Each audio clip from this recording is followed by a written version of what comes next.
বলেছেন। সো আমার প্রশ্ন আপনার কাছে যে আপনার কাছে মনে হয় কিনা যে এরকম রাষ্ট্র বাংলাদেশকে বানাবার আদৌ কেউ ষড়যন্ত্র করছে, এক। দ্বিতীয়ত, যদি কেউ ষড়যন্ত্র করেও থাকে বা কেউ চেষ্টাও যদি করে থাকে, বাংলাদেশকে আসলে সেরকম জায়গায় নিয়ে যাওয়া সম্ভব কিনা? ধন্যবাদ জিল্লুর।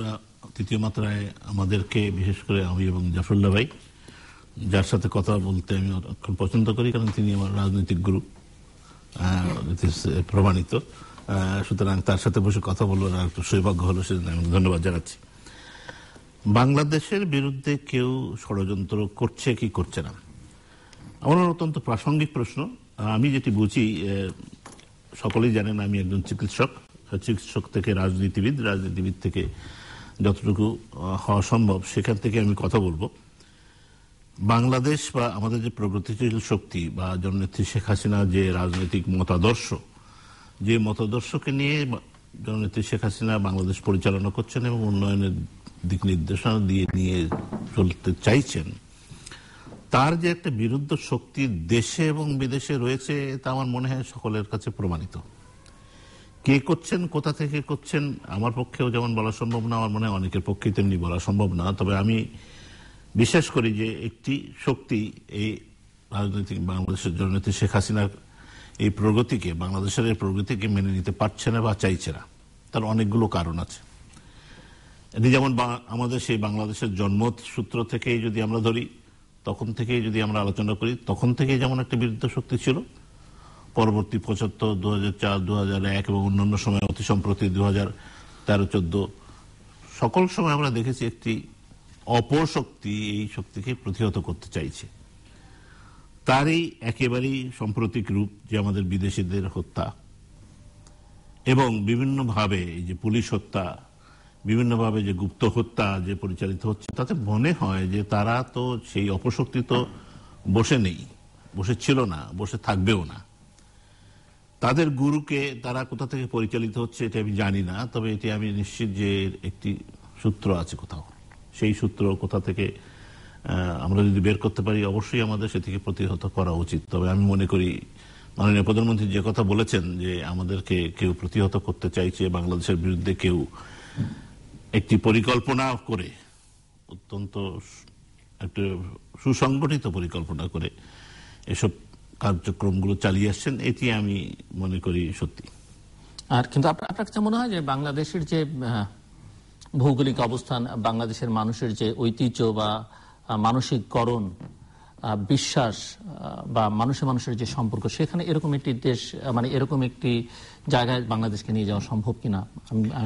এই জায়গায় আমি আপনি যে প্রসঙ্গটি আপনি ইঙ্গিত করছেন, আমি মনে করি যে বাংলাদেশের যে এতদিন ধরে আমরা বাংলাদেশ, পাকিস্তান ছিল, বাংলাদেশ হয়েছে, আমরা যে অসাম্প্রদায়িক এবং অসাম্প্রদায়িক শক্তি, যেখানে শক্তিশালী শক্তি এবং মানুষকে সহজেই যে ধর্মকে রাজনীতি করে, ধর্মকে ব্যবহার করে একটি দিকে পরিচালিত করা যায়, তা আমি মনে করি না, তা প্রমাণিত হয়নি। কিন্তু একটি শক্তিশালী চক্র এই ধর্মকে প্রভাবিত করে, ধর্মকে ব্যবহার করে মানুষের মনে কিছু ব্যবস্থাপনা নিয়ে আসে এমনভাবে করে যে কিছু লোক যারা বুঝে, না বুঝেই বলবো, বা তাদের মতো করে বুঝে হোক, ধর্মকে ব্যবহার করে মানুষকে হত্যা করছে, ধর্মকে ব্যবহার করে আমাদের যে উন্নয়ন প্রক্রিয়া সে তাকে ব্যাহত করতে চাইছে, ধর্মকে ব্যবহার করে আবারও যদি বলি সেই পাকিস্তানি, আপনি যেটা বলছেন যে বাংলাদেশকে আবার কি পাকিস্তানি বানানো সম্ভব কিনা, সেদিকে পরিচালিত করবার চেষ্টা করছে। আমি মনে করি বাংলাদেশকে আর সেখানে নিয়ে যাওয়া যাবে বলে মনে করি না। বাংলাদেশের মানুষ, আমার মনে হয় তারা প্রগতিশীল, তারা বুদ্ধিমান, তারা বুঝতে শিখেছে। কিছু লোককে তারা, you can make some people fool for some time, but not all the people for all the time. So some people will be fooled. কিছু লোক এইসব অপশক্তি দিয়ে পরিচালিত হবে, এবং যে কোনো কারণেই হোক, অর্থ দিয়ে হোক, বিত্ত দিয়ে হোক, বিভিন্ন কর্মকাণ্ড দিয়ে হোক, তাদেরকে এইভাবে তারা চলবে এবং করতে চাইবে। আমি মনে করি না বাংলাদেশের মানুষ এখন যেখানে এসছে তার সেই প্রগতিকে একেবারে পেছনের দিকে তাদেরকে ভুলিয়ে ভালিয়ে সেখানে নিয়ে যাওয়া সম্ভব। আসবো আবার আপনার কাছে, ডক্টর জাফরুল্লাহ চৌধুরী। আজকে যেখানে এই প্রশ্নটা উঠেছে, এটা মূলত আমার সফল প্রধানমন্ত্রী উঠিয়েছেন। রাজনীতির চাণক্য, রাজনীতির খেলায় উনি অত্যন্ত সফল হয়েছেন এ পর্যন্ত। বিশেষত এখন উনি এটা যে কলা কৌশল যেটি হোক, যেভাবেই হোক, সেটা তো রাজনৈতিকভাবে ওদিক দিয়ে ওনার সফলতা, এটাকে অস্বীকার করার কোনো উপায় নেই। তবে সম্ভবত ওনার যে সমস্যাটা হলো কোথায় থামতে হবে উনি সেটার সিদ্ধান্তে আসতে পারছেন না। না আসার ফলেই উনি বিভিন্ন দিকে তীর ছুঁড়ে মারছেন, যেমন এই জঙ্গির তীর। কিছু জঙ্গি খেলাটা তো মাননীয় প্রধানমন্ত্রী করেছেন। প্রত্যেক জায়গাতেই উনি সবাইকে আন্তর্জাতিক প্রীতিকে বুঝাবার চেষ্টা করেছেন যে একমাত্র এই ছাড়া অসাম্প্রদায়িক শক্তি একমাত্র আওয়ামী লীগে আছে, যেটা সত্য কথা না। বাংলাদেশের মানুষই অসাম্প্রদায়িক বেসিক্যালি, আমরা তাই না? আমরা ছোটবেলার থেকে আমরা দেখে আসছি, এখনো সেই। তাই না হলে এখনো বাংলাদেশে অন্ততপক্ষে 36 জন সেক্রেটারি পর্যায়ের মানুষ আছেন সংখ্যালঘু সম্প্রদায়ের, 36, একটা দুটা না। যেখানে পশ্চিমবঙ্গে এবং আমাদের লোক সংখ্যার তারা 8 থেকে 10%, তার মধ্যে 36 জন, 1/3, অলমোস্ট 1/3। অপরদিকে পশ্চিম বাংলায় যেখানে 25%-এর মতো মুসলমানই আছে, একজন সেক্রেটারিও মুসলমান নাই, একজন এসপি আছেন। কিন্তু তাতে আমাদের ক্ষোভ হয় না, কারণ আমরা মনে করেছি সেই আমার সেই বন্ধুটা, সে অমল, এরা ফাইট করিয়ে এসছে, এদেরকে কেউ দয়া করিয়ে নিয়ে আমরা ইনাকে সেক্রেটারি দয়া করে, বিটিআরসি সেক্রেটারি হয়েছে, অমুকের এইটা সেক্রেটারি হয়েছেন, মিহির আমাদের বড় ভাইয়ের ছোট ভাই আমাদের মজুমদার শিশিরের এই খুব ভালো সেক্রেটারি, ওয়ান্ডারফুল, আমি যেটা যেভাবে দেখি। সুতরাং এরা তাদের যুক্তি বলেই তারা এসছেন, আমাদের কোনো কিছু নাই। আমরা ছোটবেলার থেকে দেখেছি, আমরা উঠা বসা আমরা তারা সেটাকে অন্তত মুসলমানরা ঈদকে মনে করেছে একটা লোকাচার, এটা তাদেরকে দাওয়াত করেছি, সামাই খাওয়ার পর্ব ইত্যাদি ইত্যাদি। সেখানে ভারতের মতো আমরা এটা খেতে পারবে না, ওটা না। আমরা কখনো আমার মেয়েটা, আমরা দুজন এক জায়গা থেকে এসছে, আমার ছোট ভাই এইতে আমরা মেডিকেল হিন্দু হোস্টেল ছিল, যেদিন আমরা সেখানে আমাদের গরু, আমরা কখনো কাউকে বলেছি গরুর মাংস, দু একজন বন্ধু অন্তত তারা শখ করেও খেতে আসতো। সুতরাং এই জাতীয় জিনিসের মধ্য দিয়ে আমাদের এইটাতে এটা খুবই একটা অসাম্প্রদায়িক, এইটা ব্যাপারে সন্দেহ নাই। তবে এটাকে একটা উস্কানো হচ্ছে, এটা একটা আমি যেটা দেখি, এটাকে উস্কানো হচ্ছে বারে বারে। যে কথাটা বলছেন সেটা আমার মতে এইভাবে লোককে খোঁচানোটা ঠিক না।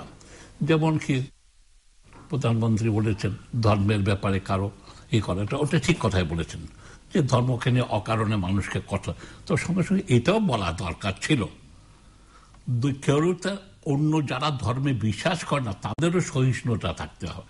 সব দোষ কেউ তাদেরকে বলছে যে তোমরা ধর্ম নিয়ে বাড়াবাড়ি করো না, কিন্তু আমি কিছু বললে আমার উল্টা দিকের লোকটা কম। সেটাই তো প্রধানমন্ত্রী যে সংবাদ সম্মেলনে বলেছেন যে কারো ধর্মীয় অনুভূতিতে আঘাত লাগে, জোরের সঙ্গে কিন্তু বলেছেন ধর্মীয় লোককে আঘাত দেওয়া যাবে না, ধর্মীয় অনুভূতিতে আঘাত করে কোনো কিছু লেখা যাবে না, যেটি হয়তো লেখা যাবে না, তাকে আঘাত দিল তাদেরই করে। কিন্তু আজকে যেমন কি আজকেও আছে একটা ছাত্রলীগের ছেলে রাগারাগি করে প্রধানমন্ত্রীর ছবিতে এঁকে দিয়েছে, কিংবা আইসিটি অ্যাক্টে যে বিভিন্ন সময় যে দেয়া করাচ্ছে, এটা কিন্তু এটা রাষ্ট্রীয় অসহিষ্ণুতা। আমি মনে করি যে এই রাষ্ট্রীয় অসহিষ্ণুতাটা কিন্তু আমাদেরকে ওদিকে খেপিয়ে দিচ্ছে। এখন যেখানে যে জায়গায় ধর্ম কেউ যদি না মানে তাকে আমার করার অধিকার আমাকে খোদা দেননি। আমি বলি ওই লোকের বিচার খোদাই করবে। আমাদেরকেও বলতে হবে যারা ধর্ম বিশ্বাস করে তারপর তোমাদেরও সহিষ্ণু হতে হবে। আমি যেটা একটা ওদেরকে বলেছেন, কিন্তু এদেরকে কোনো কিছু করেন নাই আর কি, ধর্মে যারা বিশ্বাস করে। উনি কিন্তু আবার কথা বলেছেন যে কোনো মানুষ হত্যা বরদাস্ত করা হবে না, মানুষ হত্যার অধিকার কাউকে দেওয়া হয় না, প্রত্যেকটা বিচার করা হবে, এটি ইঙ্গিত করা হয়েছে। সেটা বিচার করা হবে মানে কি আমি আপনার নামে বললে আমাকে 7 বছর জেল দিয়ে দিবেন আইসিটি, এটা কিন্তু মোটেই ঠিক কাজ হচ্ছে না। রাজনীতিবিদদের নিয়ে আমরা ঠাট্টা মস্করা সবসময় করেছি, সারা পৃথিবী করেছে, করবে। রুহুল আমার ছোট ভাই, সেই ইটাতে ভেরি ব্রাইট স্টুডেন্ট। আমি বলি আমরা একত্রে দল করেছি, তাই না রুহুল? আমরা এই করেছি, কিন্তু সেই গিয়েছে বলে তাকে সবকিছু ভুলে যাব নাকি আমরা? এটা তো হতে পারে না। আমরা অনেকগুলি জিনিস আছে নিজেদের এই সহিষ্ণুতা, যেমন হঠাৎ যে কথা উনি বলছেন যে বিএনপি আর জামাত আসলে আওয়ামী লীগের দেওয়া হবে না, এটা বলার দরকার ছিল না। তার পার্টির লোকজনকে এটাও কি বলে দিতে হবে না কি নেবে না, এটাও কিন্তু যখন বিভিন্ন অঞ্চলে নেওয়া হচ্ছিল তখন তো এটি নিয়ে আবার সমালোচনা হয়েছে। সমালোচনা হোক, সেটা পার্টি দেখতে হবে, কিন্তু এটাও অসহিষ্ণুতা। আমার মনে হয় কি আজকে যদি যেটা উনাদের এই অসহিষ্ণুতা আসতে কথা, আমি সে জায়গায় আসতে চাই যেখানে হচ্ছে উনার একদিকে রাজনৈতিক সফলতা এসছে, অন্য জায়গায় উনার যেখানে সবচেয়ে বড় ব্যর্থতা হলো এই দেশের ভিতরে দেশ পরিচালনায় উনি দুর্নীতির দমনের ব্যাপারে চরমভাবে ব্যর্থ হয়েছে। কিন্তু দুর্নীতির আগে ওই প্রসঙ্গটা একটু শুনতে চাই, যেটি ডক্টর রুহুল হক বলেছেন বা আমি প্রশ্ন করেছিলাম যে ষড়যন্ত্রটা হচ্ছে কিনা ওই যে পাকিস্তান, সিরিয়া বা আফগানিস্তান বানানোর, এবং সেটি সম্ভব কিনা। মানে আপনার অনেক কথা বলেছেন, উনি অ্যাড্রেস করবেন, কিন্তু এই প্রশ্নের উত্তর কিন্তু আমি এখনো পাইনি। আমি মানে আপনি উত্তর দিতে যাননি এখন? উত্তর দিতে কি, এটা আমার মধ্যে আমি একটা ছোট গল্প বলি তাহলে বোধহয় বোঝা হবে। একবার ভারতের তখন প্রধানমন্ত্রী হলেন রাজীব গান্ধী। উনি ভারতে একটা ওষুধ নীতি করবেন বলে আমাকে এই দেশ থেকে ডেকে নিয়ে গেলেন। আমি তো কাগজপত্র নিয়ে হাজির হলে যেটা হয় কি, তারা তো টপ সিকিউরিটির সেই ইয়েটাতে আমাকে তাদের প্লেনে করে বোম্বে থেকে স্পেশাল প্লেনে আমাকে নিয়ে গেছে দিল্লিতে, এইটি করছে, আমাকে ঢুকতেই দেন। আর আমি বলি যে এই বই না ছাড়া আমি তো ঢুকে লাভ নেই। সে তা বলছে না, বইটার ওজন প্রায় 5 কেজি, এটা ইম্পসিবল, এটা একটা লেথাল। কোথায় ঢুকতে দিচ্ছে?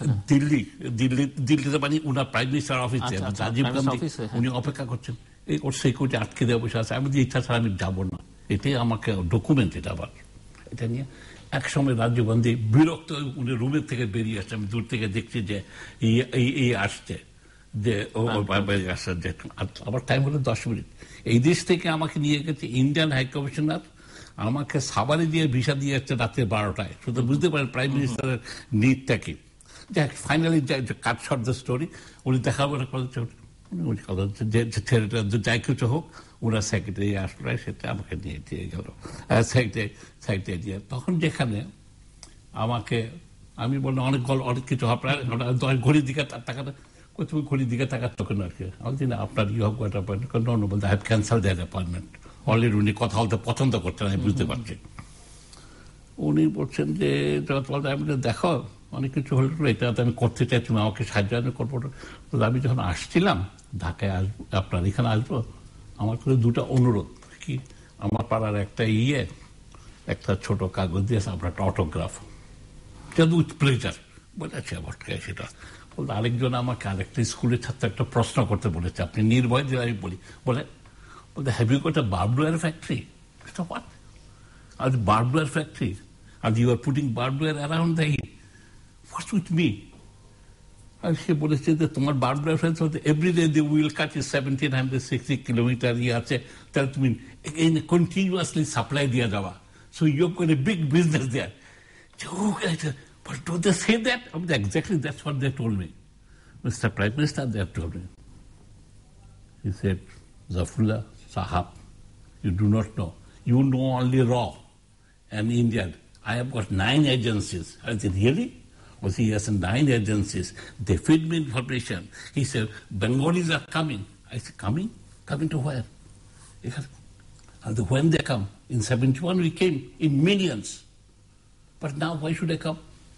The price of rice in West Bengal and Pakistan, Bangladesh, and there are people in Delhi from where Chittaranjan Park Avenue, Bangladeshi cooks are there who will I said this, only at the time of distress they come.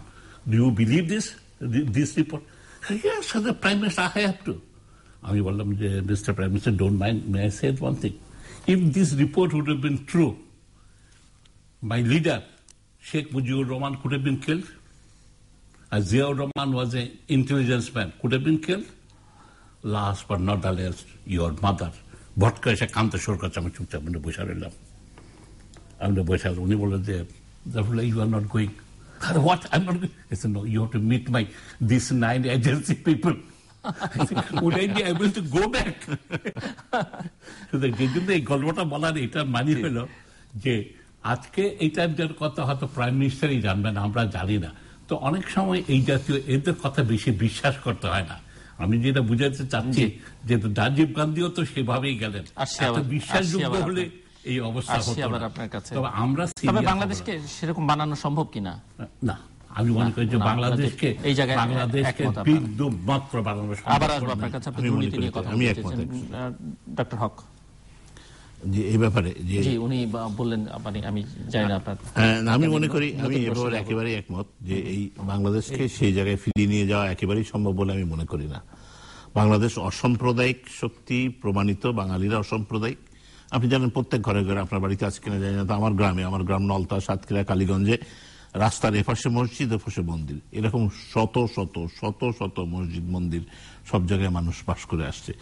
এ তো created Hindu মুসলিম বৌদ্ধ খ্রিস্টান বেশি এবার পূজাতে আমাদের হয়েছে বেশি। বরিশাল থেকে আমি আসছিলাম আমার কেজের জন্য, রাস্তার দুদিকে এটা স্বতঃস্ফূর্ত সাপোর্ট না থাকলে এটা টিকতে পারে। সুতরাং আমরা অসাম্প্রদায়িক কিছু বিভ্রান্ত মানুষকে বিভ্রান্তি করে ধর্মকে ব্যবহার করে, আমি যেটা আগে বলছিলাম, এসব কর্মকাণ্ড করা হচ্ছে, কিন্তু আমার মনে হয় না এটি সাকসেসফুল হবে। হয়তো ওইগুলি যেগুলি আওয়ামী লীগের মধ্যে আছে, যারা ওইসব মাদ্রাসা থেকে পাশ করে এসছে, এখন আওয়ামী লীগের ভিতরে ঢুকে বেশি বেশি করে উস্কানো কথাবার্তা বলে।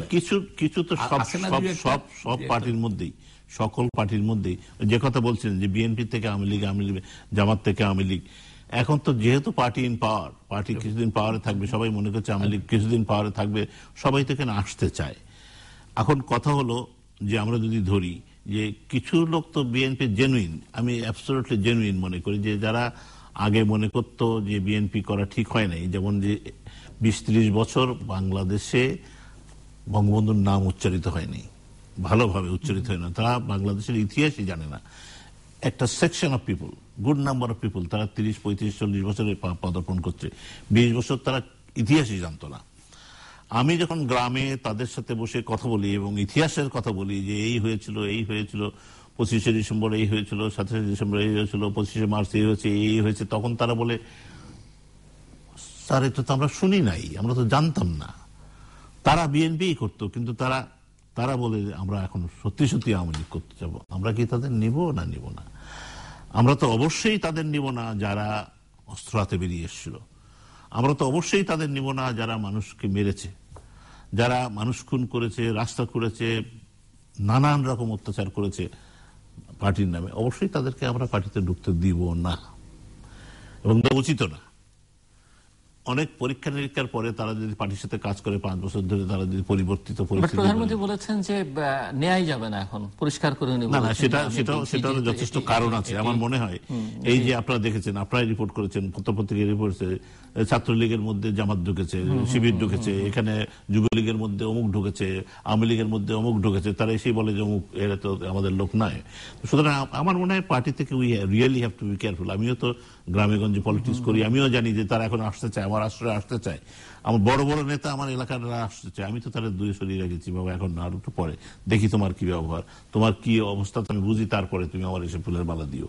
তো আমার মনে হয় that is a very important message মাননীয় প্রধানমন্ত্রী দিয়েছেন, যে এই যে হিড়িক আমরা এখনই সব আওয়ামী লীগ হয়ে গেলাম, এটা নেওয়ার আমাদের নেতৃবৃন্দের প্রতি আমার আহ্বান থাকবে যে এই মাননীয় প্রধানমন্ত্রী যে কথা বলেছেন সেটিকে দেখার বিশেষ প্রয়োজন আছে। আরেকটি বিষয় যেটি আমরা আলোচনা করছিলাম, সেই সূত্র ধরে যে বাংলাদেশে অভ্যন্তরীণ নিরাপত্তা নিয়ে অনেকেই মনে করছেন বাংলাদেশের ভেতরে যে অবস্থাটা নাজুক, আইন শৃঙ্খলা পরিস্থিতি দেশের, এবং বিদেশিরা বিশেষ করে কোন কোন রাষ্ট্র বাংলাদেশে অভ্যন্তরীণ নিরাপত্তা নিয়ে এখন পর্যন্ত তাদের উদ্বেগ উৎকণ্ঠা প্রকাশ করে চলেছেন। দেখুন, যেখানে আইসোলেটেড, আমি বলবো যে এই যে ধরুন বিদেশিদের যে হত্যা, এখন আমাদের ঢাকাতে হলো, রংপুরে হলো, অন্য জায়গায় যেসব হত্যা, গুপ্ত হত্যা আমি বলবো পৃথিবীর যে কোনো দিন যে কোনো জায়গায়, আজকে আপনি ইন্টারন্যাশনাল 10টা চ্যানেল খুলেন, আমি নিশ্চিত কোনো না কোনো জায়গায় রিপোর্টেড হবে যেখানে কেউ না কেউ মারা পড়ছে, গুপ্ত হত্যা হচ্ছে। এই গুপ্ত হত্যা আমার মনে হয় বন্ধ করা very very very very difficult. মুক্তিযোদ্ধা বসে আছেন আমার সামনে, মুক্তিযোদ্ধা, ওরা 90,000 পাকিস্তানি আর্মি বড় বড় ট্যাঙ্ক মানে এ নিয়ে বসেছিল, প্রিভেন্ট করতে পেরেছিল ওদেরকে, যে আমরা যখন পাকিস্তানিদের মারতে চেয়েছিলাম। যদি প্ল্যান করা হয় এবং গুপ্ত হত্যা বা কিভাবে যদি কোনো জিনিসকে প্ল্যান করে করা হয়, ইট ইজ ভেরি ডিফিকাল্ট। তবে আমি কথা বলবো যে আমাদের যে সকল বাহিনী যারা এই আইন শৃঙ্খলা বাহিনী, মানে বলতে একটা বড় অনেকগুলো এজেন্সিস বোঝায়। আমাদের দেশের এদের ট্রেনিং ইকুইপমেন্টস এর অনেক উন্নতি হয়েছে। আমি মনে করি it is a continuous process, এবং এটাকে আরো যত আমরা শানিত করতে পারবো তাদেরকে তত আমরা ধরতে পারবো এইসব ব্যবস্থাপনা। সুতরাং একেবারেই একদিনেই সব আমরা ধরে ফেলবো এবং প্রিভেন্ট করতে পারবো, এটি আমার আমি মনে করি না যে কালকেই সব বন্ধ হয়ে যাবে এবং তারা যে আর কিছুই করতে পারবে না, তাও আমি মনে করি না। সুতরাং সাবধানতা অবলম্বন করতে হবে। আমাদের আইন শৃঙ্খলা বাহিনী যারা পরিচালনা করছেন তাদের প্রতি আহ্বান, আপনারা আরো সংঘবদ্ধ হন, আরো টেকনিক্যালি ইকুইপড হন এবং যত রকম ভাবে পারেন আপনাদের ইনফরমেশন কালেকশন করে এইগুলোকে ধরার জন্য চেষ্টা করুন। আমরা সকলেই আপনাদের সহযোগিতা করতে রাজি আছি। ডক্টর জাফরুল্লাহ চৌধুরী, এখানে আসলে যেটা আমি একটা জায়গাতে মুক্তিযুদ্ধের ইতিহাস জানে না কথাটা একবারে সত্য কথা, কিন্তু এই জন্য দায়ী তো সরকার, এবং এই মুক্তিযুদ্ধের সরকারটাই বেশি দায়ী। আমি যেটা লিখিতভাবে বলেছি, আমরা স্বাস্থ্যমন্ত্রীকে কাগজে লিখেছি, আমি তো লেখার মানুষ না, তো যে ফোন করেই করছে। আর এই যে ছাত্র যে পরীক্ষা মেডিকেল যে ভর্তি করাচ্ছেন তাদেরকে মুক্তিযুদ্ধের ইতিহাসের কথাই জিজ্ঞাসা করেন, আপনি সেই প্রশ্ন ধরেন না। আপনি যেটা সে পাশ করে আসছে, ফিজিক্স কেমিস্ট্রি পাশ করে সেটি এইসব রুল খুব ভালো ছাত্র ছিল, আমি সেটা আসছে সেটা আমরা কিভাবে ভর্তি হয়েছি, আমাদের সেই নিয়ম। আজকে এই যে এই সমস্ত জায়গার যে যত সব সমস্যা হচ্ছে, এই ক্ষোভগুলি সরকারের কারণে হচ্ছে। আমি একটা করে উদাহরণ দিই। এই যে মুক্তিযুদ্ধের ইতিহাসে আমার কলেজের যিনি প্রিন্সিপাল লায়লা পারভিন বানু, সে মুক্তিযুদ্ধের সময় তার বাবা আজিজুর রহমান ওয়াজ এ পুলিশ ইন্সপেক্টর, মেরে এসবির ইন্সপেক্টর। সে রাজশাহীতে রাস্তার উপরে তারা এপ্রিল মাসে তার বডি পড়েছিল, কেউ বডিটা নিয়ে কবর দেয় নেই। তার মনের জিজ্ঞাসাটা কি হবে তা বুঝতেই পারি। আজকে সেই মেয়ে মুক্তিযুদ্ধের সাজেদা চৌধুরীর সাথে কাজ করেছে চিরকাল ইতি মুক্তিযুদ্ধের ইটাতে, সে ধীরে ধীরে প্রিন্সিপাল হয়েছেন। আজকে সে পরীক্ষা কিভাবে নেয় আর আমার মুক্তিযুদ্ধের সরকার কিভাবে নেয়, সেখানে কোন তার পরীক্ষাটা নেওয়া হলো কি, তুমি জাতীয় সঙ্গীতটা লেখো, পুরোপুরি জাতীয় সঙ্গীতটা লেখো। মুক্তিযুদ্ধের আজকে তার প্রশ্ন থাকে, যখন এই 71 সনে হাসিনা এবং হাসিনা আম্মা এবং এদেরকে যে রাসেলকে যেই বাড়িতে কোথায় আটকে রেখেছিল, ক্যান্টনমেন্টে না ধানমন্ডিতে। আজকে জিনিসটা হলো কি, ইতিহাসটাকে উৎসাহী করে রাখতে হবে। তো আমি দেখছি যে লায়লার প্রিন্সিপাল লায়লার অ্যাপ্রোচটা মুক্তিযুদ্ধ শেখানোর জন্য, যেই সম্পূর্ণ এর সময় আমাদের প্রবাসী সরকারের মন্ত্রীদের নাম লেখো, ওসমানী কে ছিল বা খন্দকার কে ছিল, মানে নানা রকম। এইটাতে আমি যেটা বুঝাতে চাচ্ছি, আজকে আমি আবার ফিরে আসছি আগে আমাদেরকে কিভাবে আমরা এসেছি। আমাদের এখানে আমরা কেন্দ্রিকতার বিরুদ্ধে তো ফাইট করেছিলাম, মুক্তিযুদ্ধ হচ্ছে পাকিস্তানের বিরুদ্ধে করেছি, ইসলামাবাদের বিরুদ্ধে করেছি। আজকে আমাদের প্রত্যেকটা পদ্ধতি ইসলামাবাদের পক্ষের পদ্ধতি।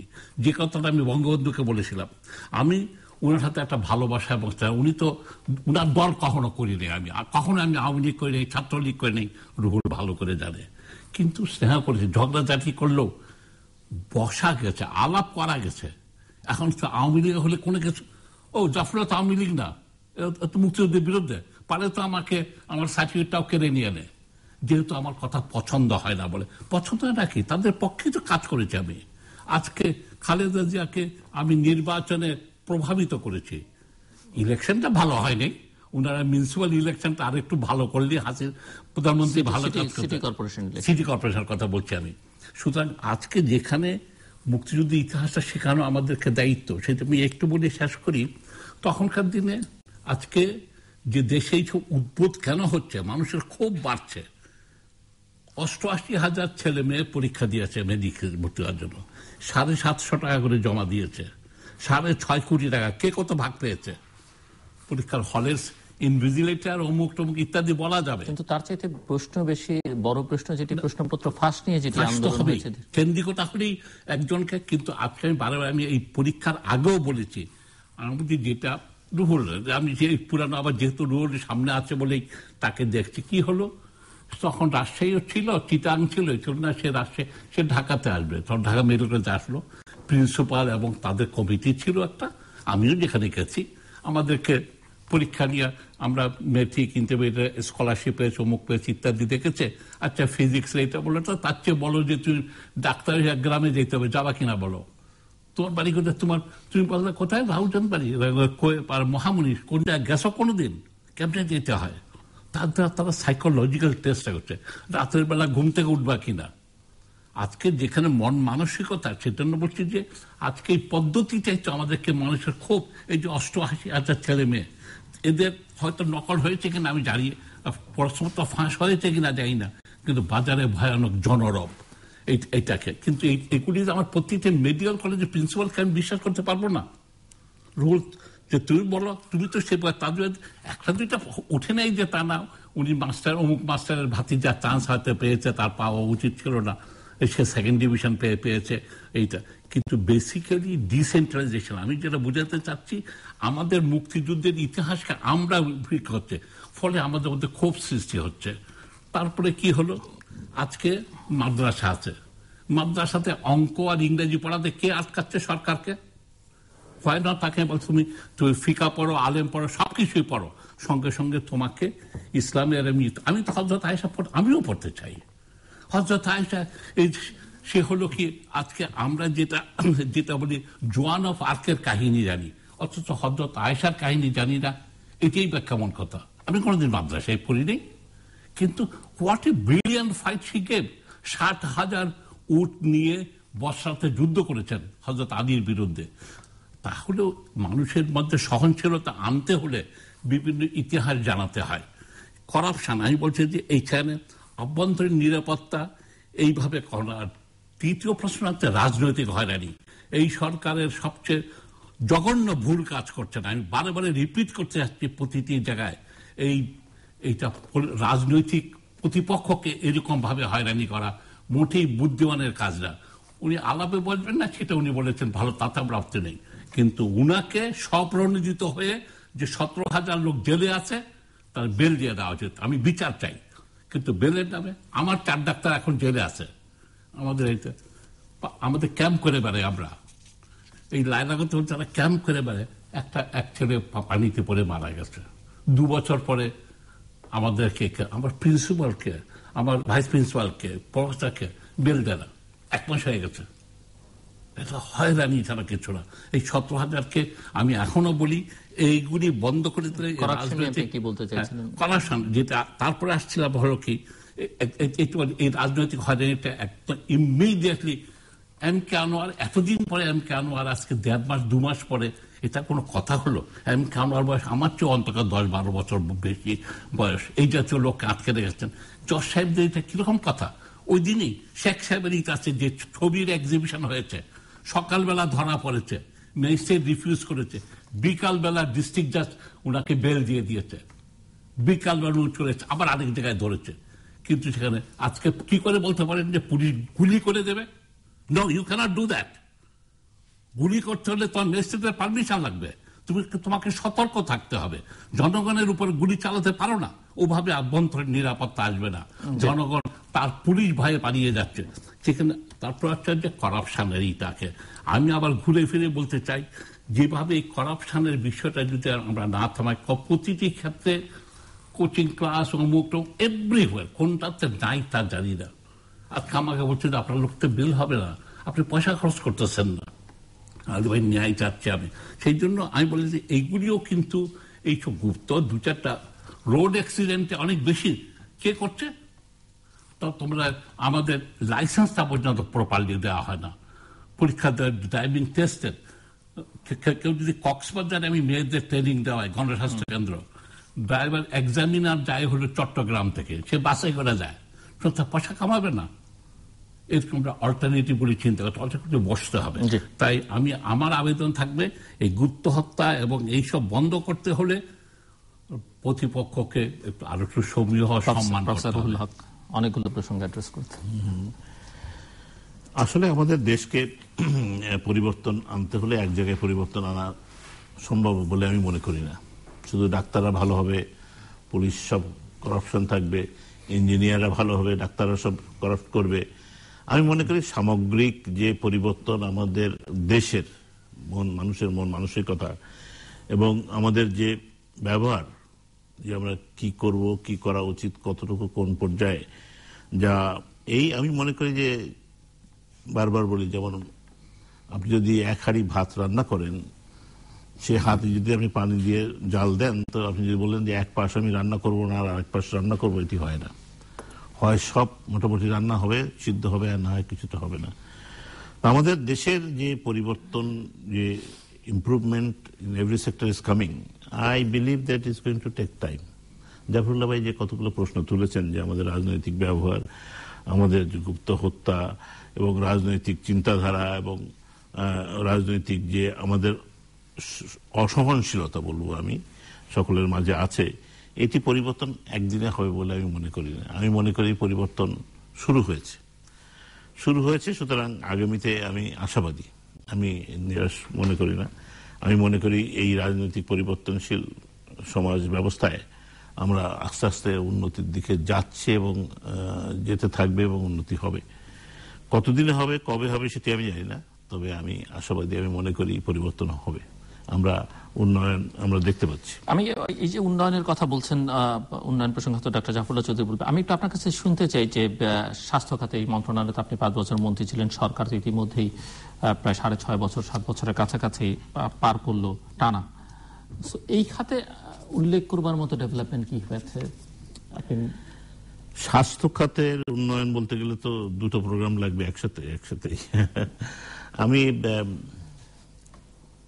বলবো যে আমার সৌভাগ্য, মাননীয় প্রধানমন্ত্রী আমাকে যে দায়িত্বটা দিয়েছিলেন তার কিছু অংশ সবাইকে নিয়ে, জাফরুল্লাহ ভাই হয়তো যতটা চেয়েছিলেন সবটাই হয়নি, বা জাতি যতটা চেয়েছিল সবটাই হয়নি। তার ফলেও আমি মনে করি মাননীয় প্রধানমন্ত্রী প্রথম থেকেই বলি যে কথা সবাই বলেন, উনিও বলেন এবং আমিও বলি এবং সবাই বলেন, সেটি হচ্ছে যে এই যে কমিউনিটি ক্লিনিকের স্বপ্ন বঙ্গবন্ধু দেখেছিলেন এবং সেখান থেকে মাননীয় প্রধানমন্ত্রী সেটি নোট করে যে আমাদের কাছে ট্রান্সফার করেছেন।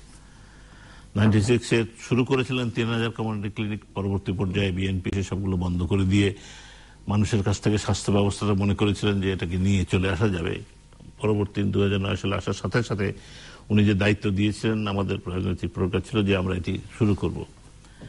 যেখানে কিছুই ছিল না, একটিও ছিল না, কয়েকটি ছিল, আসলে মাত্র কয়েকটি ছিল, সাধারণ মানুষ যেগুলো চালিয়ে নিচ্ছিল, সরকারি পর্যায়ে থেকে ছিল না। সেখান থেকে আমি আসার আগ পর্যন্ত 12-13 কমিউনিটি ক্লিনিক, 30-32টি ঔষধ মানুষের দোরগোড়ায়। হ্যাঁ, এখানে আমরা ডাক্তার দিতে পারিনি, নার্স দিতে পারিনি সত্যি, কিন্তু একটি মাথা ব্যথার বড়ি দিতে পারি আমরা। অন্য সাধারণ একটি ব্লাড প্রেশার চেক করতে পারে, ডায়াবেটিসটা চেক করার মতন ব্যবস্থা হয়েছে। এবং ঘর থেকে বেরিয়ে মা বোনেরা, সাধারণ মানুষ সেই সামান্য চিকিৎসাটা নিতে পারে। এখানে কোটি কোটি মানুষের যে স্বাস্থ্য ব্যবস্থাটা এই জায়গায় নিয়ে যেতে পারা গেছে, আমি মনে করি এটি একটি বিরাট ব্যবস্থা। এটি Ban Ki-moon, World Health Organization, Doctor Margaret Chan সহ বিশ্ব দরবারে it is accepted, this is a possibility, যেটা ইন্টারন্যাশনাল কমিউনিটি, আমি যখন চেয়ারে বসছিলাম তখন সবাই এসে বসছিল, যেটি এনজিওকে দিয়ে দেন, আমরা এটি করি, আপনি এটি পারবেন না, আমরা 300 কমিউনিটি ক্লিনিক নিয়ে যাচ্ছি, তো সব পেপার রেডি ছিল, আমাদেরকে দিয়ে দেন, আমরা আপনাদের কোনো পয়সা লাগবে না, আমরা করে ফেলবো। আমি বলেছিলাম মাননীয় প্রধানমন্ত্রীর নির্দেশেই যে এটি আমরা করতে চাই, আপনাদের লাগবে না। তখন বহু চ্যালেঞ্জের মুখে এটি শুরু করা গিয়েছিল। তখনও আমি ভাবিনি যে 12-13 কমিউনিটি ক্লিনিক শেষ করতে পারবো। আছে যেটি চলছে, এটি একটি বড় ব্যবস্থাপনা।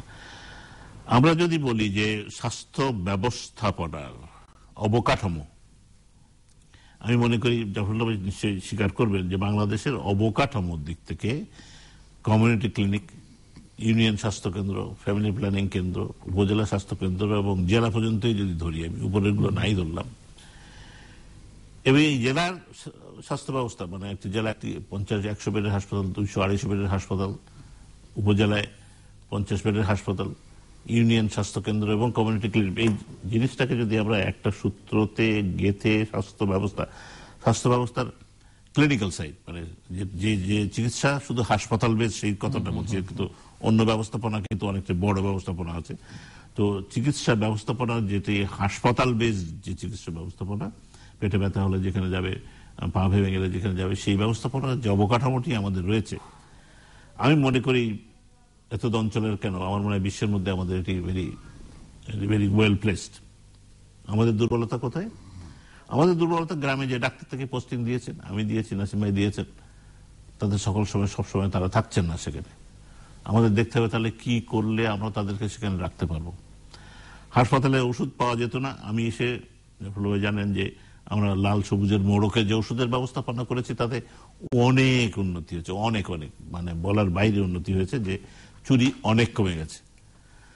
ওষুধপত্র পাওয়া যাচ্ছে, ডাক্তার, নার্স এবং তাদের ব্যবস্থাপনা।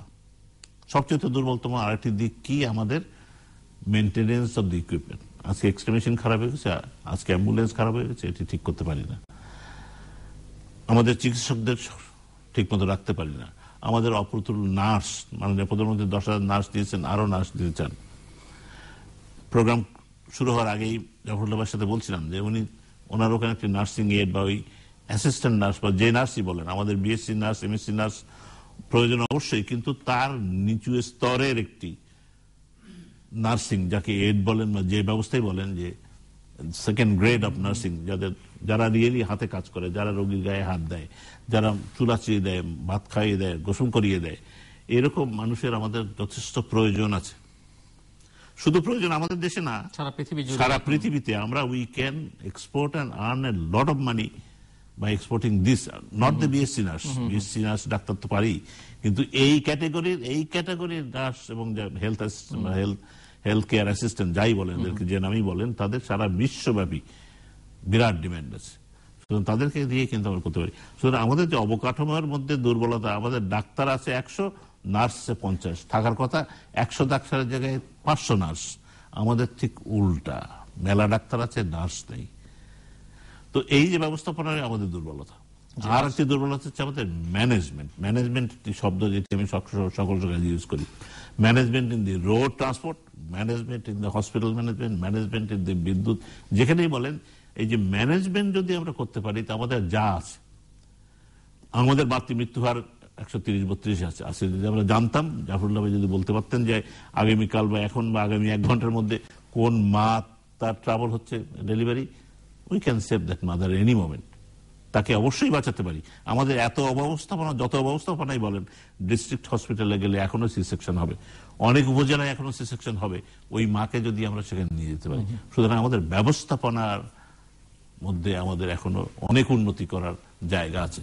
ডক্টর চৌধুরী, আপনার অবজারভেশন কি? 6.5 years আমার পরে একটা সংশোধন দিয়ে শুরু করি।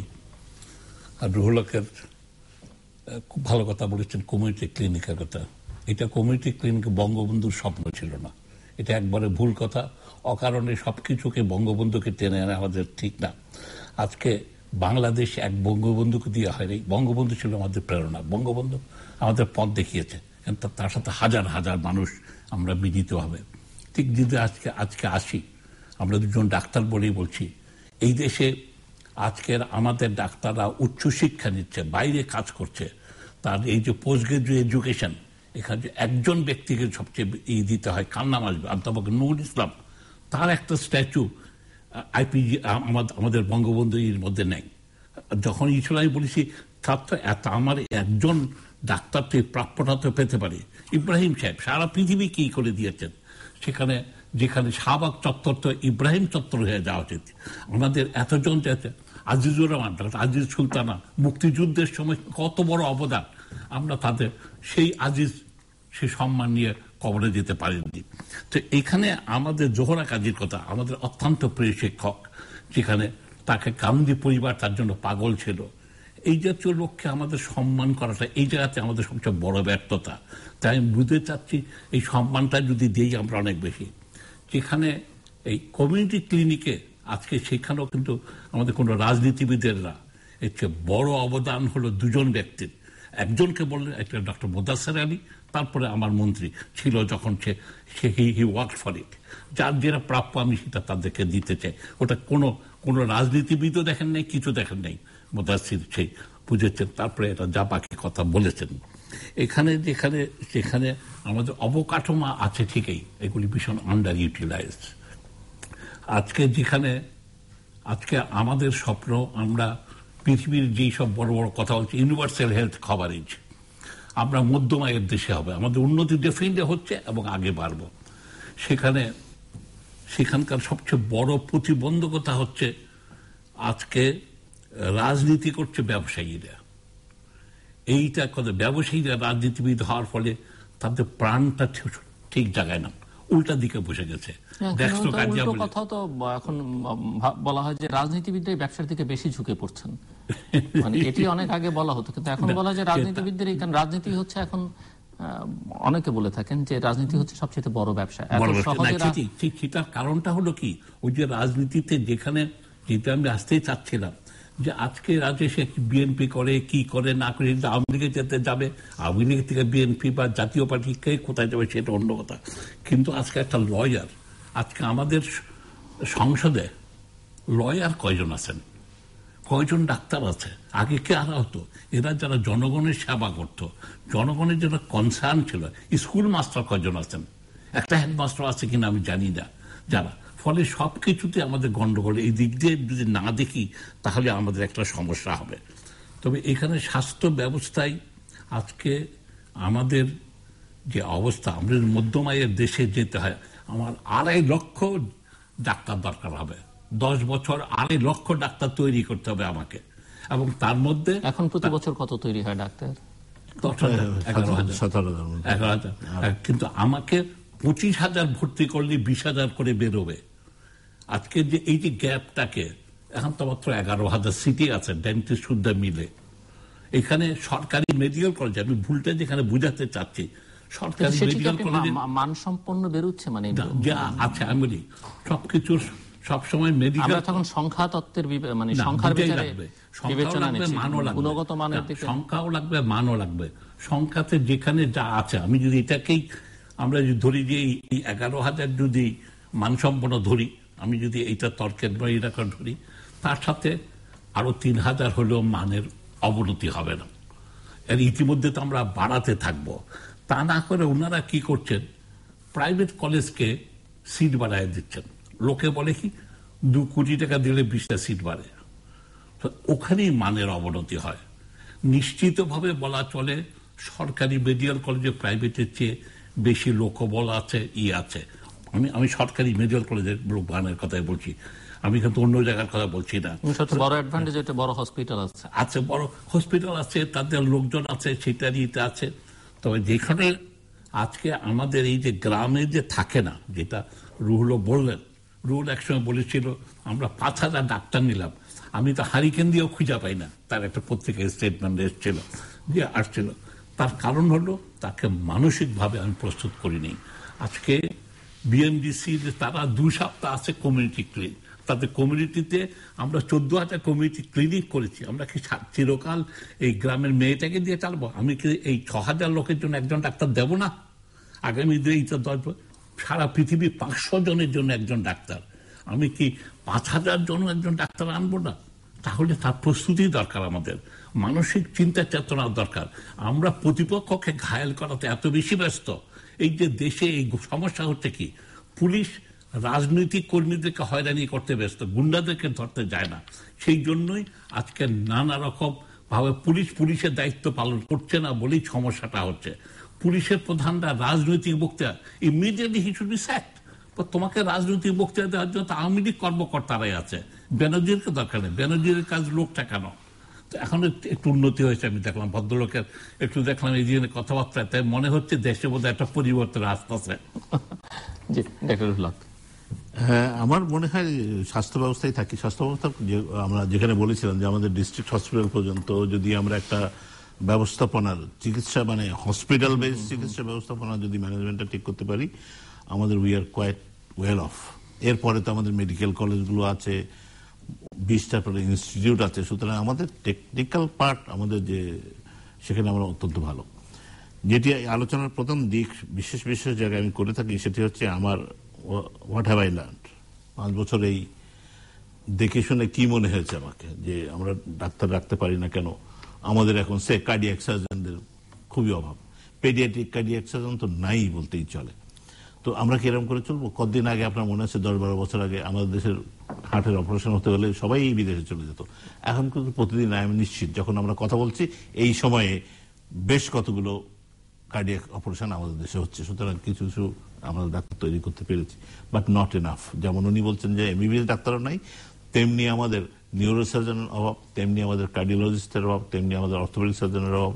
সুতরাং স্পেশালিস্ট সার্জনদের সার্ভিস বা স্পেশালিস্টের সার্ভিস যদি আমরা ডিস্ট্রিক্ট পর্যন্ত নিয়ে যেতে যে পোস্টগুলো তৈরি করেছি, সেই স্পেশালিস্টকে দিয়ে সেখানে যদি সার্ভিসগুলো দেওয়া যায়, তাহলে কিন্তু পরবর্তী পর্যায়ে মেডিকেল কলেজ এবং স্পেশালাইজড ইনস্টিটিউটের আমাদের ডিমান্ড অনেক কমে যাবে এবং মানে সার্ভিস প্রবলেম অনেক কমে যাবে। সুতরাং আমাদের যে যে অবকাঠামো বলতে যা বোঝাই, যে medical college, specialised institute, district hospital এবং একেবারে কমিউনিটি ক্লিনিক পর্যন্ত অবকাঠামো আমাদের সুন্দর, আমাদের জনবল, প্রশিক্ষিত জনবল এবং ইমপ্রুভিং কন্টিনিউয়াসলি, যে কথা বলছেন যে আমাদের যেটা শুরু করা হয়েছিল সে কন্টিনিউয়াস ইমপ্রুভমেন্ট এবং এর একটা অ্যাসেসমেন্ট দরকার। জাফরুল্লাহ ভাই যে কথা বলেছেন, আমিও বলতে পারবো না আজকে আমার কয়জন সার্জন দরকার, আমি আজকে বলতে পারবো না আমার কজন কার্ডিয়াক সার্জন দরকার, নিউরো সার্জন দরকার। আমার এরকম কোন স্টাডি মানে একেবারে নেই তা না, কিন্তু এটি যেটা বলছিলেন যে আমার কতজন ডাক্তার দরকার, আমার 1 লক্ষ ডাক্তার দরকার না 50,000 ডাক্তার দরকার, একটা হিসাব আছে করা যাবে তা। কিন্তু সরকারের একটা, আমি যেটা মনে করি যে অন্যান্য দেশ কিভাবে করেছে আমরা অন্যদের কাছ থেকেও শিখতে পারি। এই মুহূর্তে তো সবকিছু আইডিয়াল। আজকে যদি আমরা কেবল ছাত্র লোককে যদি আমি গ্রামে ডাক্তার রাখতে পারি, তাহলে আমার কি অর্ধেক। এর ব্যাপারটা হচ্ছে কি, প্রধানমন্ত্রীর যেখানে সবাই আমরা কথায় কথায় প্রধানমন্ত্রীর উদাহরণ দেয়, প্রধানমন্ত্রী বলেছেন বলে এটা করছে, প্রধানমন্ত্রী বলেছেন এটা, অথচ প্রধানমন্ত্রী ভালো কাজ যেটা বলেছেন রুহুল হকও করে আসছেন নাই, নাসিম সাহেবও করছেন না। যেমন উনি বলেছেন যে এরপরে ইন্টার্নশিপ 2 বছর করে দাও। এটা কেন এখনো হচ্ছে না? এটা তো আমেরিকা তো ঠেকাচ্ছে না, এটা জঙ্গিরা ঠেকাচ্ছে না, এটা ঠেকাচ্ছে কি হয় আভ্যন্তরীণ আমাদের ইন্টারনাল আমলারা ঠেকাচ্ছে, অথবা মেডিকেল অ্যাসোসিয়েশন বা মেডিকেল কিছু না। এটা তারা যদি প্রধানমন্ত্রীকে যদি সম্মানই করি 2 বছর, আজকে রুহুল হক ভালো করে জানেন, আজকে আমেরিকাতে যদি হয় তাকে ইন্টার্ন এই যে 3 বছর কাজ করতে হয়, সেখানে বিলাতে যদি হয় যে রেজিস্ট্রেশনের পরে 3 বছর কাজ না করলে সে ইন্ডিপেন্ডেন্ট জিপি হতে পারে না। এখানে রেজিস্টার হতে হলে তাকে 3-4 বছরের ট্রেনিং নিয়ে তারপর ধীরে ধীরে বাড়তে হয়। সেই জায়গায় প্রধানমন্ত্রী অত্যন্ত যৌক্তিকভাবে বলেছেন। এবং এটা তো যেখানে 7 দিনের মধ্যে আইন পরিবর্তন হয়ে যে একজনের ফাঁসি পর্যন্ত হয়ে যেতে পারে, কাদের মোল্লার কথাতে আমি রেফার করছি, সেই জায়গাতে আজকে আমরা 2 মাসের মধ্যে দেখিয়ে ছাড়লাম তো, সামিউল আর এর বিচার তো করেছি, কনগ্রেচুলেশন। অপরপক্ষে 1 মাসের মধ্যে আমার professor Mezba, is principal paediatrician, তার বেলটা দেয় নেই। 1 মাস হয়ে গেছে জেলে, পটুয়াখালীর জেলে আছে। আমার ডাইরেক্টর জেলে আছে। কি জাফরুল্লাহ সাহেব বড় বড় কথা বলেন, উনি বড় বেশি সত্য কথা পাবলিকলি বলেন। আমি যেটা বলছি যে আবার ঘুরে অন্য জায়গায় চলে যাচ্ছি। প্রধানমন্ত্রী আপনি তো বলছেন অনেক কঠিন কথা, আপনাকে তো ধরছে না। হ্যাঁ, আপনাকে তো ধরছে না। বয়সটা হয়ে গেছে বলতে কোথায় মরে টরে যাবো কিনা জানি না, হয়তোবা তারা মনে পড়ে যে এই লোককে লাভটাম নাই, বেশি পিটিআইটি আর বাইরে বানা কথা। যে আমরা শেষের দিকে শেষ করতে চাই। এখন আমি যেটা মনে করি, প্রধানমন্ত্রীকে আমি আবার যেখানে আসতে চাচ্ছি হলো কি, আমাদের এইসবের হিসাব আছে। এদেরকে আবার আমি বলি, ডাক্তারদেরকে আমরা যা করেছি, রুহুল হক জানেন যে WHO-র একটা বই আছে কিভাবে করতে হবে। তারা বলছে যে গ্রামে প্রতি বছরই ছেলে মেয়েকে রাখতে হবে। আমরা যেটা করি, গণস্বাস্থ্য কেন্দ্র যেটা করে, এই যে ভর্তি করলাম এবার 110 জন ছাত্র, তাদেরকে 1 মাস ক্লাস শুরু হওয়ার আগে গ্রামে থাকতে হবে, গ্রাম চিনতে হবে, মুক্তিযোদ্ধার কবর খুঁজে বের করতে হবে, মুক্তিযোদ্ধার কাছ থেকে মুক্তিযুদ্ধের কাহিনী শুনতে হবে, কোথায় কি হয়েছিল। খালি ওই 30 লাখ ওই ইতিহাসের কথা বলে লাভ নাই, সে খুঁজে বের করবে এই গ্রামে কতজন মারা গেছে, রাজাকার কয়জন ছিল, এটারও ব্যাপার। তবেই না আমাদের যে ক্ষোভ দুঃখ, এই যে মানবতার বিরুদ্ধে অন্যায় করেছে তাদের শাস্তি আমরা এইটা আসবে। এর সাথে শিক্ষকদেরও যেতে হবে। এর ফলে তারা তার নিজের দেশকে একটু হলেও ভালোবাসতে শিখবে, তারা এখানে থাকবে। আর দ্বিতীয়ত যে কথাটা বলতে চাই, একটা কেরিয়ার স্ট্রাকচার, যেটি এগেইন প্রধানমন্ত্রীকে আমি উল্লেখ করতে চাই। উনি বলেছেন 3 বছর থাকতে হবে। আমি 3 বছরও চাই না, 2 বছর থাকেন। এই 2 বছর কেউ পোস্ট গ্রাজুয়েট পরীক্ষা দিতে পারবে না। তুমি 2 বছর গ্রাম না করে আসলে দেখেন না থাকে কিনা, তাহলে দেখা যাবে যে একবার দিলে তখন থেকে অনেক অত খারাপ না, সন্ধ্যাবে ঝিঝি পোকা দেখা যায়, এই করা যায়। দেশটাকে ভালোবাসাটার জন্য প্রেম, কেবল ওই জঙ্গি করে সেই সব ভয় না দেখিয়ে, লোককে রাজনৈতিক প্রতিহিংসা পালন না করে দয়া দাক্ষিণ্য দেখেন, এইসব সমস্যা অনেকাংশে থেমে যাবে। জাফরুল্লাহ যে কথা বলছেন, আমি একটু সংশোধনী বলবো যে আমরা যে গত ৬,০০০ ডাক্তার নিয়েছিলাম এবং তাদেরকে সবই গ্রামে এবং তাদের নিজ এলাকায় বেশিরভাগই পোস্টিং দেওয়া হয়েছিল। এখন একটা স্টাডি করো তারা কে কোথায় আছে, সেটা ঠিকই আছে, কিন্তু এখনো অনেকেই আছে। আমি হয়তো বলতে 100% হয়তো নেই, কিন্তু আগের চেয়ে তো অনেক ইমপ্রুভ। আমরা প্রথমে তো আমরা যেমন কয়েক হাজার নিয়েছিলাম, 3,000 নিয়েছিলাম, পরে 6,000 নিয়েছিলাম। আগে একেবারেই পাওয়া যেত না, তার চেয়ে তো আমি মনে করি অনেকটা উন্নতি হয়েছে। মানসিকতার পরিবর্তন আসছে এবং তাদেরকে কিন্তু আর ট্রান্সফার করা হয়নি। নাসিম ভাই, মাননীয় মন্ত্রী মহোদয় খুব স্ট্রংলি এটা মনিটর করছেন। হয়তো ফাঁক দিয়ে কেউ ফাঁকি দিয়ে এসে অন্য জায়গায় থাকছে, কিন্তু ট্রান্সফার হয়ে এসছে এটি কিন্তু এই তথ্য আমাদের কাছে তেমন নেই। কিন্তু ডাক্তার, একজন এমবিবিএস ডাক্তার দিলেই কি হবে নাকি? একজন এমবিবিএস আমরা ডাক্তার পাঠালাম, আমরা উপজেলায় পাঠালাম, জেলায় পাঠালাম, আমার এখানে গাইনোকোলজিস্ট আছে, অ্যানাস্থেটিস্ট আপনি জানেন যে দেয়ার ইজ মানে একেবারেই অভাব সারা দেশে, শত দরকার, কিন্তু আমার সার্জন আছে, গাইনোকোলজিস্ট আছে। 3 মাসের বেশি একটা বেসিক অ্যানাস্থেসিয়া শেখার জন্য 3 মাসের বেশি সময় দরকার নেই। না ঠিক আছে, কিন্তু ওই যে যেমন তোমার অর্থোপেডিক্যাল লোয়ার পার্টের করার জন্য স্পাইনাল দিতে পারলেই হয়ে যাবে। না ঠিকই আছে, ক্যাটামিন ইউজ করতে পারলে এটা করা যাবে। আমাদের ইমার্জেন্সি বিলাতে যেখানে তুমি ছিলা, সব ডিওগুলি 6 মাসের ট্রেনিং হতো, বড় বড় প্রসেস হচ্ছে। আমরা তো সেই অবস্থা, কিন্তু এরা তো, আমার ডাক্তার সাহেবরা তো এটা করতে চায় না এবং যাইতে চায় না। আমাদের প্রকৃতির প্রধান না আমাদের আর হাসান মাহমুদকে এগিয়ে হইতে বলো, তাইলে হয়ে যাবে। আমি মনে করি there is a scope for improvement. আমি এটা বিশ্বাস করি এবং ইমপ্রুভমেন্ট হচ্ছে সেটা আমি বিশ্বাস করি এবং আগামীতে হবে সেটাও বিশ্বাস করি। আমি মনে করি যেখানে আমরা ছিলাম গত 7-8 বছরে তার চেয়ে তো অনেক বেটার পজিশনে আছে এবং উন্নতি হচ্ছে। চিকিৎসা ব্যবস্থাতে উন্নতি হয়েছেই, আমরা প্রমাণ করে দিয়েছি যে বাংলাদেশের সামান্য 4.2, আপনি জানেন 4.2 জিডিপি, যেখানে 8.5, 7, 9, 10 হওয়ার কথা, সেই বাজেট নিয়ে তো আমরা স্বাস্থ্য ব্যবস্থার উন্নতি করেছি। 100 বেডের হাসপাতালকে 250 বেড করেছি, 30 বেডের হাসপাতালকে 50 বেড করেছি। আমাদের আমি মনে করি যে স্বাস্থ্য ব্যবস্থা দামও ভীষণ বাড়িয়ে দিয়েছে। না, খুব বেশি বাড়ানো হয়। আমার মনে হয় ওষুধের, আপনি তো জানেন আমার ওষুধের দাম কম থাকবে সেই ব্যবস্থাপনা হয়েছে ট্রিপস এগ্রিমেন্টে। আমার মনে হয় উই আর লাকি। দর্শক, আমরা অনুষ্ঠানের শেষ প্রান্তে তোমাদের সম্পর্কে আপনি লিখতে পারেন ঢাকায় মেল SMS এর মাধ্যমে, ইন্টারনেট আমাদের অফিসিয়াল ওয়েবসাইট অথবা সোশ্যাল মিডিয়াতে যেসব পেজ রয়েছে সেসব পেজে আপনাদের মতামত রাখতে পারেন। আর আপনাদের মতামত আমাদের অনুষ্ঠান রীতিমতো আপনি দেখতে পাবেন প্রতি বৃহস্পতিবার এবং শুক্রবার বাংলাদেশ আমরা দুটোই, বুধবার দুপুর 11:30 এবং শুক্রবার দুপুর 1:05 দেখবার আমন্ত্রণ রইল ডাক্তার জাফরুল্লাহ চৌধুরী এবং প্রফেসর ডক্টর মরহুল হক। অসংখ্য ধন্যবাদ আপনাদের দুজনকে। দর্শক, নানা বিষয় নিয়ে আমরা আলোচনা শুরু করেছিলাম, দেশের নিরাপত্তা থেকে শুরু করে এখানে দুর্নীতি, আইনের শাসন, আইন শৃঙ্খলা পরিস্থিতি, বিচার বিভাগ এবং শেষ পর্যন্ত স্বাস্থ্য খাত নিয়ে আলোচনা করেছি আমরা। এবং দেশের বিরুদ্ধে ষড়যন্ত্র নিয়ে দু বক্তাই একমত যে ষড়যন্ত্র কোথাও থাকতেও থাকতে পারে, কিন্তু বাংলাদেশকে ওই পাকিস্তান, আফগানিস্তান বা সিরিয়া বানানো সম্ভব নয়। এবং সেখানে প্রধানমন্ত্রীর জন্য ডক্টর জাফরুল্লাহ চৌধুরী আবার সতর্কবার্তা বলেছেন যে সবসময় এজেন্সিগুলোর কথার উপরে নির্ভর করলে চলবে না। এখানে একটি ওনার ব্যক্তিগত অভিজ্ঞতা থেকে একটি গল্প বলেছেন ভারতের সাবেক প্রধানমন্ত্রী রাজীব গান্ধীর সঙ্গে ওনার কথোপকথনের সূত্র ধরে। এবং দুজনেই মনে করেন, বিশেষ করে ডক্টর জাফরুল্লাহ চৌধুরী এটিও বলছিলেন যে রাজনৈতিকভাবে প্রধানমন্ত্রী অন্তত এখন পর্যন্ত মনে হচ্ছে তিনি অত্যন্ত সফল, তার প্রতিটি সিদ্ধান্তই তাকে সফল করে দিচ্ছে, কিন্তু কোথায় থামতে হবে সেই সিদ্ধান্ত বোধহয় এখনো তিনি নিতে পারেননি বা পৌঁছতে পারেননি। এটি ওনার কাছে হয়তো শঙ্কার জায়গা রয়েছে। এবং রাষ্ট্রীয় অসহিষ্ণুতা নিয়ে উনি কথা বলেছেন। অন্যদিকে সরকারের নানান ক্ষেত্রের সাফল্য, বিশেষ করে স্বাস্থ্য খাতের সাফল্য সাবেক স্বাস্থ্যমন্ত্রী ডক্টর রুহুল হক তুলে ধরেছেন।